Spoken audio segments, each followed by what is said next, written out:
A COP30 em Belém entrou hoje no seu quinto dia e foi mais uma vez marcada por protestos dos povos originários. Quem está lá ao vivo acompanhando durante essa semana e traz informações para a gente aqui no TJ Aparecida, a nossa amiga Camila Moraes. Boa tarde para você, Camila. Uma COP que tem sido marcada de fato, né, por protestos desde que começou aí em Belém.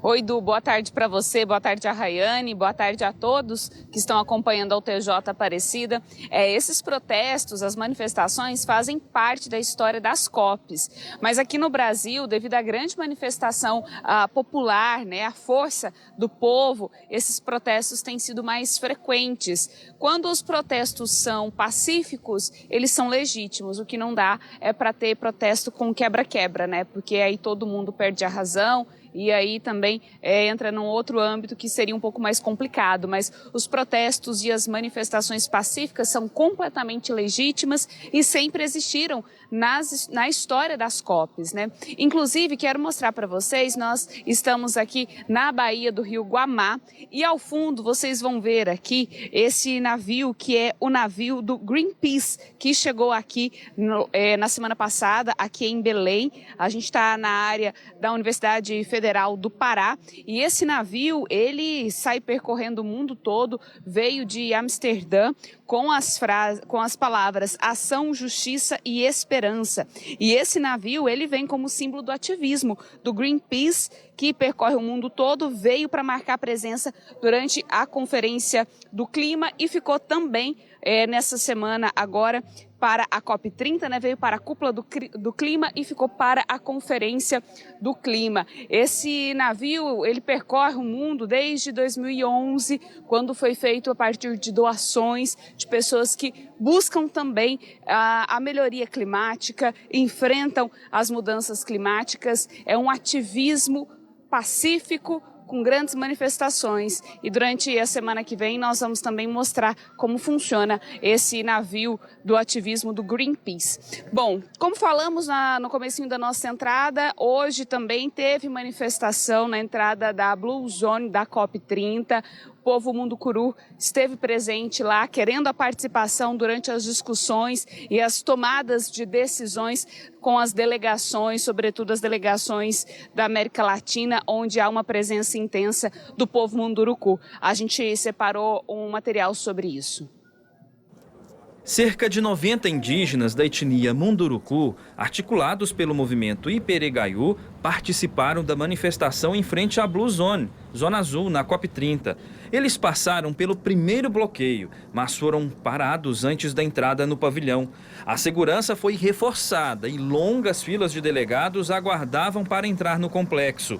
Os manifestantes exigem que o governo brasileiro suspenda todos os projetos de desenvolvimento na Amazônia, incluindo mineração, exploração madeireira, perfuração de petróleo e a construção de uma nova ferrovia para o transporte de produtos agrícolas. Também cobram uma reunião emergencial com o presidente Luiz Inácio Lula da Silva. O grupo denuncia que o governo federal está avançando com projetos de infraestrutura que ameaçam diretamente o território Munduruku, assim como todos os povos da bacia do Tapajós e Xingu. Até quando o presidente resolveu nosso problema. E ainda nós queremos que bota sombra, porque ele desmatou tudo. Desmataram tudo e agora nós estamos no sol quente. E enquanto eles vão negociar no ar-condicionado, dentro de uma casa, enquanto nós vamos ficar sofrendo aqui no sol quente. Na terça-feira, dezenas de manifestantes indígenas forçaram a entrada na COP30 e entraram em confronto com seguranças. Mais tarde, eles defenderam a ação, afirmando que queriam demonstrar o desespero de sua luta pela proteção da floresta. E nessa primeira semana de COP30, lembrando que vai até a sexta-feira que vem, outros protestos também marcaram as atividades da COP30 aqui em Belém do Pará. E entre as reivindicações estão a necessidade da floresta em pé e o cuidado com a Amazônia. A marcha recebeu o nome de Porungaco, dos povos da floresta, inspirado no poranga, lanterna de cabeça usada pelos seringueiros para iluminar seus caminhos durante o trabalho noturno. O ato reuniu extrativistas rurais, povos indígenas, comunidades quilombolas e comunidades ribeirinhas. A manifestação, que contou com o apoio da ministra do Meio Ambiente e Mudanças Climáticas, Marina Silva, também defendeu os direitos à terra, uma das principais causas levadas pelos povos indígenas à COP30 e a responsabilidade climática global. A tecnologia dos indígenas, dos seringueiros, dos ribeirinhos, dos babaçoeiros, dos gerazeiros, das quebradeiras de coco é o seu próprio modo de vida, que protege floresta, biodiversidade, sequestra carbono e ainda funciona como o coração do planeta, pulsando em cultura, diversidade e beleza. Em outro protesto, ativistas exigiram o fim da extração de petróleo na Amazônia e a responsabilização dos poluidores ricos. Os manifestantes, incluindo representantes dos povos indígenas, chamaram atenção para os prejuízos provocados pela exploração de petróleo e gás às comunidades amazônicas e aos moradores ribeirinhos. Hoje nós estamos protestando contra o petróleo porque ele já está atingindo o nosso território. Inclusive no território onde eu moro já está acontecendo a exploração de gás. E isso já está prejudicando vários indígenas que moram naquela região. E não só os indígenas, mas também os ribeirinhos e quilombolas que estão sendo prejudicados pela essa exploração de gás lá no território. Um grupo de jovens ativistas também pediu a implementação de taxas sobre as emissões da aviação, em especial as de jatos particulares e outros voos de luxo. A iniciativa propõe investir a receita em iniciativas climáticas e de justiça social em todo o mundo. Hoje e amanhã, os debates da COP30 se concentrarão na transformação do transporte, dos mercados de carbono, na energia renovável e na transição para longe dos combustíveis fósseis. 80% das emissões de gases do efeito estufa vem do petróleo. E se a gente está falando de que 80% do problema é de algo que não está sendo discutido, em sua maioria, a gente não pode esperar que esse problema vai ser resolvido agora. E não queremos, nosso movimento não quer, inclusive, que mais COPs ocorram, que seja um evento para a promoção de líderes, de empresa. Nós queremos realmente a solução desse problema. Outro destaque da semana foi o anúncio feito pelo Brasil, anfitrião da COP30, que lançou uma iniciativa chamada Plano de Ação em Saúde de Belém para incentivar os países a monitorar e coordenar políticas de saúde relacionadas ao clima em seus diferentes ministérios e departamentos. Ao mesmo tempo, um grupo de organizações filantrópicas informou que está investindo 300 milhões de dólares no desenvolvimento de soluções que salvam vidas, enquanto as temperaturas globais continuam a subir. Os recursos serão usados para coletar dados e determinar as melhores políticas para enfrentar os crescentes riscos do calor extremo, da poluição do ar e de doenças infecciosas. Hoje, são mais de 500 mil de pessoas morrendo anualmente em todo o mundo por causas relacionadas ao aumento das temperaturas. O povo brasileiro será um dos povos dos países dos trópicos que mais vai sofrer as consequências. Já está sofrendo. Nós precisamos chamar atenção para isso e fazer que essa COP30 em Belém seja um legado dela. Isso, e hoje vocês percebem que nós estamos num lugar diferente da Blue Zone, como nós mostramos nesses dias aqui no TJ Aparecida. Hoje nós viemos para a Cúpula dos Povos, aqui na Universidade Federal do Pará.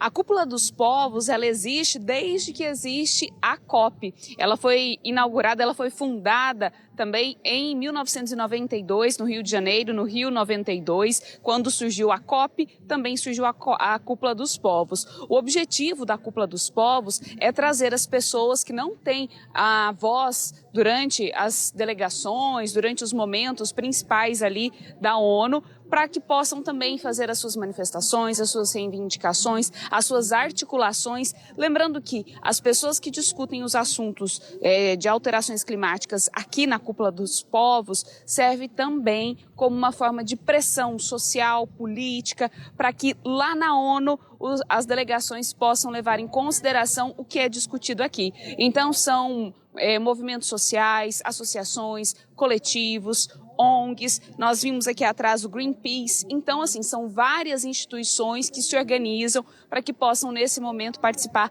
da Cúpula dos Povos. Hoje de manhã, cardeais que representam o sul do planeta, né, o cone sul do planeta, estiveram, vocês viram as imagens aí, e eles estiveram também marcando presença aqui, mostrando essa proximidade da Igreja Católica, junto com os povos indígenas, quilombolas, ribeirinhos, com os povos tradicionais. Enfim, foi uma incidência da Igreja Católica com todas as populações que têm a legitimidade de requerer os seus direitos também. Então, hoje nós acompanhamos a programação toda aqui da Cúpula dos Povos, que tem a sua legitimidade diante dos direitos que a população pede também, para que possam ter voz e vez diante das negociações que são tomadas lá na zona azul da COP30.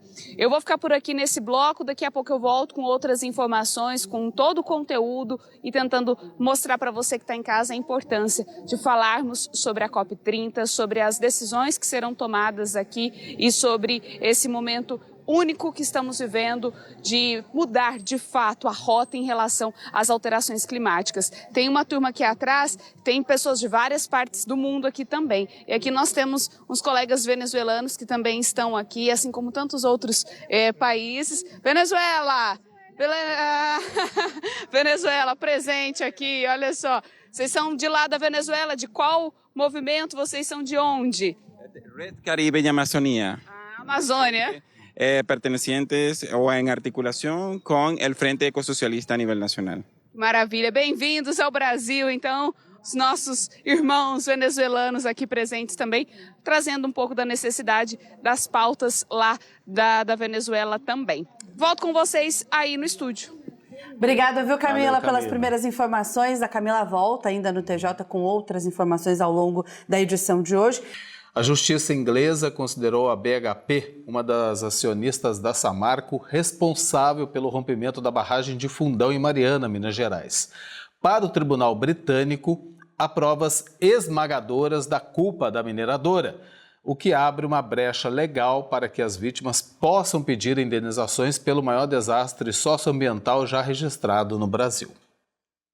A decisão que condenou a mineradora anglo-australiana pela tragédia foi divulgada pelo Tribunal Superior de Londres na manhã desta sexta-feira. O valor das indenizações que a empresa terá de pagar ainda será definido em outro julgamento, previsto para terminar em outubro de 2026. A mineradora informou que pretende recorrer. A Vale, também acionista da Samarco, junto com a BHP, responde a processos no Brasil pelo desastre, mas não faz parte da ação julgada no Reino Unido. Em sua decisão, o Tribunal Britânico concluiu que a BHP tem responsabilidade direta pelo rompimento da barragem Mariana. A empresa foi considerada responsável objetiva, ou seja, deve responder pelos danos ambientais e sociais independentemente de culpa, por estar ligada à atividade poluidora. Além disso, foi apontada negligência grave, pois ignorou alertas técnicos, não realizou estudos essenciais e permitiu que a barragem continuasse sendo elevada mesmo diante de sinais claros de risco. Ou seja, a BHP tinha controle e influência sobre a operação e falhou em prevenir um colapso que poderia ter sido evitado.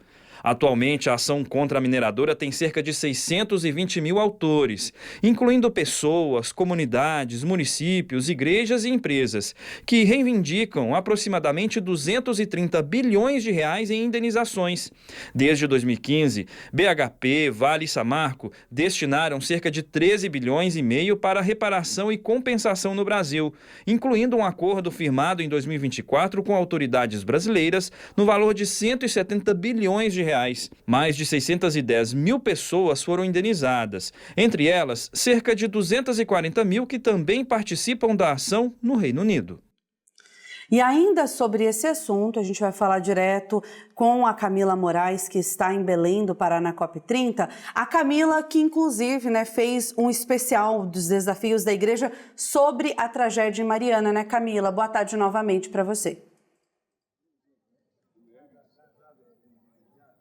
Isso mesmo, Rayane. Esse ano, o tema da campanha da Fraternidade foi Ecologia Integral. E no texto base, falava justamente sobre a mineração predatória no Brasil e as tragédias em decorrência da mineração. A gente não pode chamar de acidente porque era previsível, então não foi um acidente, foi sim uma tragédia. E nós estivemos lá em Bento Rodrigues, esse distrito de Mariana, que foi afetado pelo rompimento da barragem da Samarco. Quando nós fomos até Bento Rodrigues mostrar toda a realidade depois de 10 anos e os impactos para a ecologia, nós conversamos com a Mônica, uma moradora lá que não perdeu ninguém da família, mas perdeu a casa, perdeu todas as recordações, todas as lembranças, perdeu tudo. Ela, a mãe, toda a família. E hoje, aqui na Cúpula dos Povos, nós reencontramos a Mônica, logo depois de saber dessa decisão em relação a Samarco. Conversei com a Mônica e ela falou um pouco sobre essa decisão, como que traz luz para as pessoas que foram atingidas por barragens. Vamos ver. Eu queria que você me falasse o que significa para vocês a decisão de ontem. Essa decisão ela foi muito importante porque, embora a gente já sabia o resultado, né? A gente só estava esperando a confirmação da justiça inglesa, pelo que a gente já vem falando nesses 10 anos, né? E 8 anos de ação. Então, só confirmou mesmo que a gente já sabia que a BHP ela é sim culpada pelo crime que aconteceu em 5 de novembro de 2015. Como que vocês, então, acreditam que essa decisão vem ser aliada na luta de vocês? Porque, primeiro, para mostrar para o Brasil que lá fora a justiça ela existe, né? Responsabilizando a BHP. E eu espero que a justiça brasileira ela reveja todas as decisões que foram tomadas e que estão sendo tomadas tanto no âmbito individual quanto no âmbito criminal. Porque há pouco tempo a gente teve a decisão de que a juíza inocentou os réus e as empresas do crime por falta de prova. Então eu acho que essa decisão ela vem para mostrar que as empresas são culpadas, né? São responsabilizadas. Então eu espero que o nosso recurso que nós entramos na vara criminal, que ele seja revisto, analisado agora, né? Principalmente por causa dessa decisão. Então, assim, não é mais por falta de prova, né? Porque a partir do momento que as empresas são responsabilizadas, a BHP, então não precisa de mais prova. 20 pessoas morreram no dia 5, né? Então eu espero que com isso a gente tenha, de fato, uma reparação justa e integral, tanto financeiramente como de punição, como forma de punição. E agora na COP30, como que vocês, né, pessoas que foram atingidas pelas barragens, inclusive tem um movimento de atingidos pelas barragens, o que vocês esperam da COP30? A gente sempre espera que o governo olhe pelo povo, mas estando aqui em Belém e participando dos movimentos, né, eu vejo que não é bem assim que está acontecendo, porque a COP30, a COP do povo é aqui, onde o povo precisa ser ouvido, e aqui não tem nenhuma autoridade, né? E onde as autoridades estão, a gente não consegue acessar. Então a pergunta que fica, a COP30 é para quem? Para quê e para quem? Né? As autoridades deviam estar aqui ouvindo o povo, então deixar que o povo entre para ser ouvido. Mas eu espero que eles tenham consciência das ações que eles estejam tomando e que consigam fazer diferente, para que mais crimes como o Mariana e como o Brumadinho não aconteçam. Bom, depois de 4 anos do rompimento da barragem em Mariana, foi o rompimento da barragem em Brumadinho, que também provou um rastro de destruição, de mortes, de contaminação. E até hoje as pessoas que foram atingidas esperam uma decisão assim como as pessoas de Mariana, que venha então uma decisão internacional em relação a essas pessoas que foram atingidas pelo rompimento da barragem da Vale lá em Brumadinho. Na época, o bispo auxiliar que atendia a região de Brumadinho era Dom Vicente Ferreira, que é missionário redentorista. Hoje, ele é bispo de Livramento de Nossa Senhora lá na Bahia. Dom Vicente é da Comissão de Ecologia Integral e Mineração, esteve presente ao longo do dia aqui na Cúpula dos Povos, na articulação, está também na COP30 com essa articulação no cuidado com a Casa Comum. E nós conversamos com o Dom Vicente. Como que é essa decisão que beneficia tantas pessoas, né, a partir de uma decisão internacional aos atingidos pela barragem de Mariana, como que isso pode influenciar nas vítimas do rompimento da barragem em Brumadinho? A gente conversou com o Dom Vicente, vamos ver. Como que essa decisão relacionada à Mariana impacta também nas decisões de Brumadinho? Foi uma importante decisão da Justiça internacional inglesa contra a BHP, que é parceira da Vale no crime de Mariana. E a gente espera também que siga esse processo, porque em Brumadinho há também um processo internacional contra a Tuvisud, que é a alemã. Esse é o caminho da justiça. Não existe um crime em Mariana, um outro crime em Brumadinho, tudo está interligado. Essa questão da engenharia criminosa, mesmo modelo predatório de mineração, nós temos que vencer isso. E aproveitando que estamos em plena COP30 aqui em Belém, porque essas empresas estão também dominando esses espaços aqui para dizer que são sustentáveis, lembrar que há crimes que são irreparáveis e que a gente não quer acordo. Minas Gerais fez acordo com as mineradoras, a gente quer justiça. Então, os dois crimes estão interligados.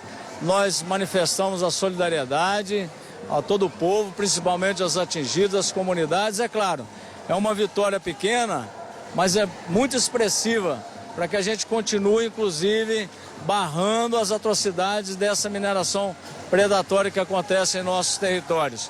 Por isso que estamos aqui também na COP30, para dizer não às falsas soluções, apoiar os povos originários, apoiar as NDCs dos indígenas, os quilombolas, pescadores, agroecologia, tantas pautas que estão de acordo com a nossa ecologia integral. Laudato Si, com aquilo que prega a nossa igreja. Por isso, continuamos juntos com muita esperança. Agora, Dom Vicente, uma das pautas que tem sido faladas é o financiamento dessa transição energética. Mas como que vocês veem esse financiamento quando se envolve poder público, empresas privadas? O grande problema é a cooptação, é a compra, a precificação, é o dinheiro mandando em tudo. O Estado tem que defender, são as populações.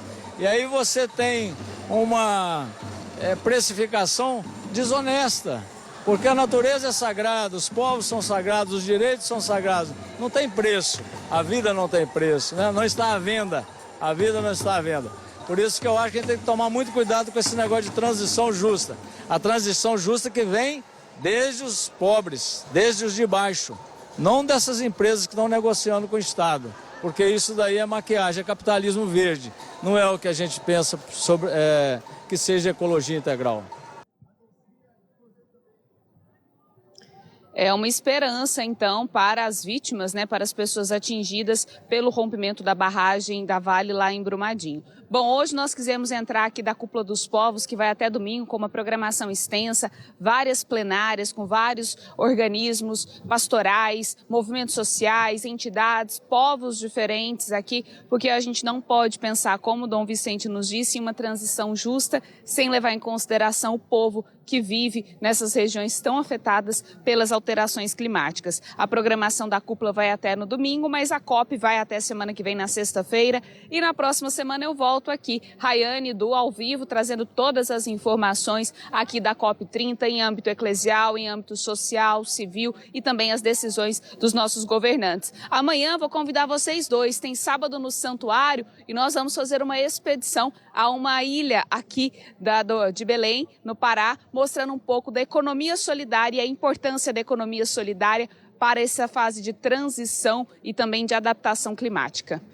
Com certeza, todo mundo convidado e todo mundo ligadinho aqui na TV Aparecida. É a Rede Aparecida de Comunicação, através da Camila, presente nesse importante momento da história, né? A Conferência do Clima da ONU aí em Belém, no Pará. Um abraço para você, bom fim de semana, Obrigada. Bom trabalho para você e toda a nossa equipe aí. Camila, até mais. Tchau, tchau. Direto de Goiânia, o nosso amigo, missionário redentorista, jornalista, irmão Diego Joaquim. É sempre bom chegar na sexta-feira e ter o senhor aqui conosco, viu? Boa tarde, tudo bem?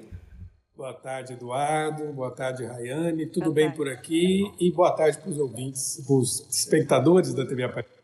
Todos são telespectadores, todos são ouvintes. Obrigado pela presença mais uma vez, para a gente poder analisar os principais fatos da semana. A gente começa, irmão, falando da COP30, que acontece em Belém, no Pará. Hoje entrou no seu 5º dia de discussões. E apesar da falta de representantes de países muito importantes, digo aí, Estados Unidos principalmente, no que diz respeito ao clima, a COP tem abordado assuntos urgentes sobre as mudanças climáticas e com a forte presença da igreja também, irmão, com seminários, debates nesses primeiros dias. Citei os Estados Unidos, mas também a China, uma grande ausência, né? Pois é, a gente curte a discussão em prol do futuro do planeta, mas eu quero destacar alguns aspectos. Em primeiro, a participação popular. Lá na Zona Azul, os debates seguem no seu ritmo, que parece para nós bastante arrastados, com a ausência sentida de nações que negam o aquecimento global, e a pressão popular dos povos originários é que vem chamando a atenção. Isso porque mostra que todo o processo de compromisso ambiental deve envolver a todos, como a Cúpula dos Povos tem mostrado e nós ouvimos agora há pouco na participação direta de Belém. Então, essas manifestações populares têm dado um reforço, né, na discussão que está acontecendo ali e mostra que o processo nas próximas edições precisa, inclusive, ser revisto. E quero destacar também um segundo ponto, a interação com a dinâmica própria da região de Belém. Isso tem influenciado nos debates, essa lógica da chuva que acontece na cidade, aliado ao forte calor.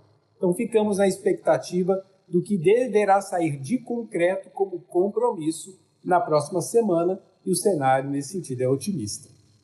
Boa tarde, irmão, para o senhor. E a gente fala justamente sobre as mudanças climáticas. Nós precisamos destacar aqui a tragédia na cidade de Rio Bonito do Iguaçu, no Paraná, que foi devastada, né, por um tornado no último fim de semana e provocou 7 mortes. Aliás, nesta semana, em entrevista à CNN, o meteorologista e cientista Carlos Nobre, um dos mais renomados do mundo, alertou que eventos climáticos extremos, como o do Paraná, tendem a se tornar mais frequentes e intensos, caso não sejam tomadas as medidas efetivas contra o aquecimento global, né?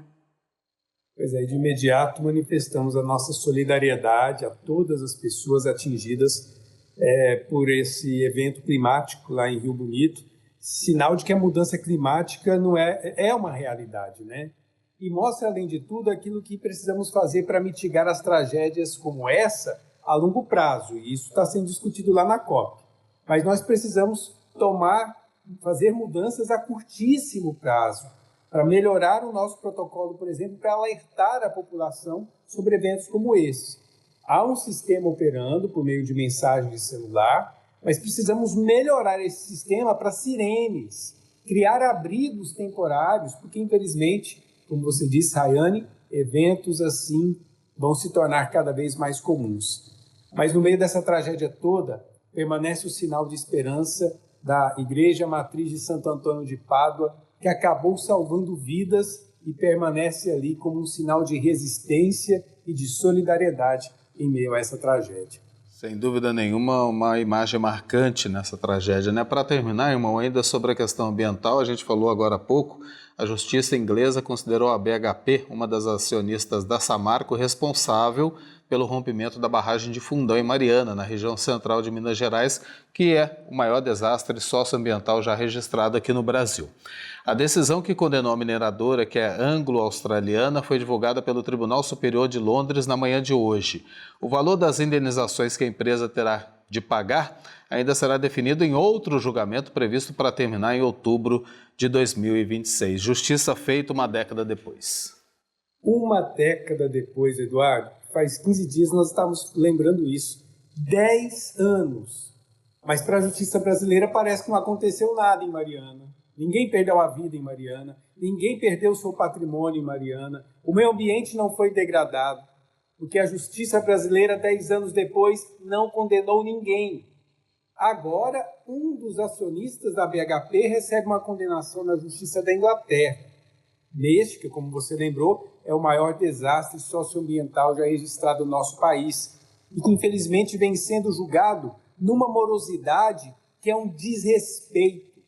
As indenizações dessa condenação, lá na justiça inglesa, só devem ser definidas em outubro do ano que vem. E eu fico pensando que essa tragédia, que ocorreu em segundos, minutos, mudou para sempre as vidas e a paisagem naquela região. Mas a punição e a restauração vem lenta, devagar, e deixa a sensação de impunidade, indiferença e indignação. Com certeza, esses são os sentimentos, né? Obrigado, viu, irmão, pela participação. Bom fim de semana, até semana que vem. Um abraço, até lá. Um abraço, bom fim de semana, até mais.